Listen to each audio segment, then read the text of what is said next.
A storm of embarrassment crashed through his chest the moment he hit send. The message, meant for his best friend, a silly, half-desperate attempt to laugh through loneliness, now glowed on his screen, delivered to the last person he ever wanted to bother, the cold, untouchable CEO he worked under.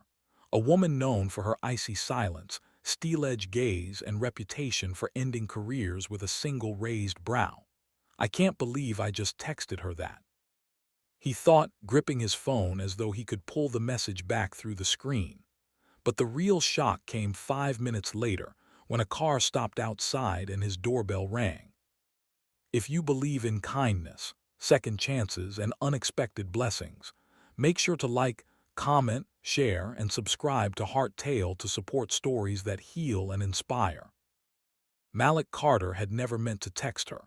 He was a 32-year-old single dad who juggled life like a man constantly running on empty, between his job at the company warehouse, his part-time night delivery shift, and raising his 6-year-old daughter, Elena, entirely alone. The night was heavy, his muscles exhausted, and the house filled with the soft hum of a broken heater. Stress made him clumsy. Hope made him human. And loneliness made him reckless enough to type something playful, too playful, and send it to the wrong number. He had been joking with his friend about how maybe, one day, someone would see him as more than a tired father with a worn-out jacket and calloused hands. But instead of his friend, the message had flown straight into the phone of Evelyn Hale, the CEO whose presence filled entire rooms with silent pressure. The world had not been kind to Malik. He had lost his wife during childbirth, lost his dreams to bills, and lost himself somewhere along the way. But he never let Elena feel any of it. She was his golden miracle, her laughter the only wealth he had left in abundance. Tonight, she was asleep on the small couch wrapped in a faded cartoon blanket, her tiny fingers curled around a stuffed bunny missing one ear. Malik looked at her and felt the familiar mix of love and fear. The love that made him rise every morning and the fear that whispered he wasn't enough. When the doorbell rang again, sharp and urgent, he nearly jumped. His heart raced as he approached the door, every step filled with dread. He expected trouble, maybe a neighbor upset about noise, maybe someone dropping off a late package. He did not expect Evelyn Hale in a black trench coat, her hair perfectly in place despite the cold wind, her expression unreadable. The porch light cast a pale glow on her face, highlighting features too flawless for reality. She looked like a woman carved from winter, her presence colder than the November air. She told him she saw his message.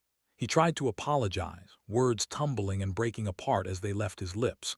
But instead of anger, amusement flickered across her eyes for the briefest moment, too quick for him to trust but warm enough to confuse him.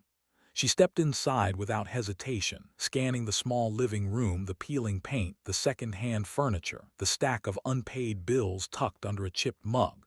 She saw his life laid bare. Malik braced himself, expecting judgment. What he didn't expect was the softening in her eyes when she saw Elena sleeping. Evelyn was known for her coldness, but no one ever wondered why. Power had cost her softness. Success had cost her trust. The world had molded her into stone because warmth had once been used against her.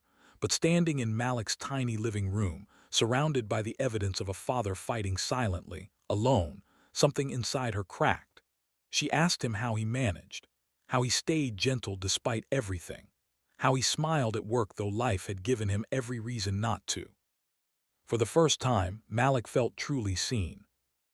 Days passed after that unexpected visit, and something strange began to shift. A woman surrounded by glass walls found reasons to stop by his home. Sometimes she brought food, sometimes she brought blankets for Elena, and sometimes she brought nothing but her presence, claiming she was in the neighborhood.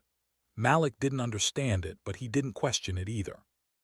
The world had taken so much from both of them, yet somehow, it was giving something back, slowly, quietly, like winter sunlight trying to melt frost. But not everyone approved. Gossip spread in the workplace. People whispered about how a CEO and a warehouse worker didn't belong in the same sentence.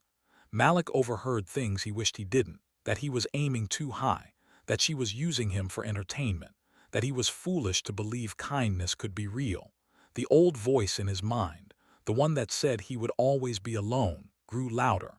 He pulled away, choosing distance to protect his heart and his daughter. Evelyn noticed. She always noticed. The last night she came to see him, she found him sitting on the steps outside his home, shoulders slumped, eyes filled with a sadness deeper than words.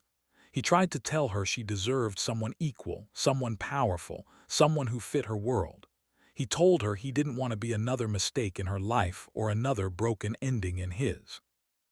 Evelyn listened in silence, her face unreadable once more, until she stepped closer and reminded him that she hadn't come into his life because she needed entertainment or pity or convenience. She had come because she felt something rare with him, something human, something warm, something she had forgotten she could feel. Her words cut through years of pain.